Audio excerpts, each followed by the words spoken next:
موضوعنا شباب اليوم على السوق التونسي اللي بالرسمي مش فاهمه ومش باش نفهمه. قررت باش شارككم معاناتي مع السوق التونسي. فوجباهم تباع. السلام عليكم صاحبي، فاش تبيع برب؟ وليدي والله نبيع في تباعهم تباع على دينار. شنو عمي بربي على دينار؟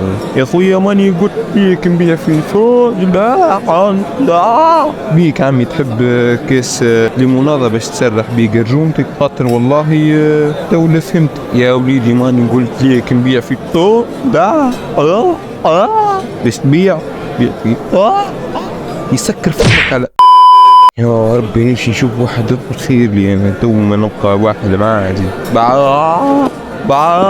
السلام عليكم عمي، فاش تبيع؟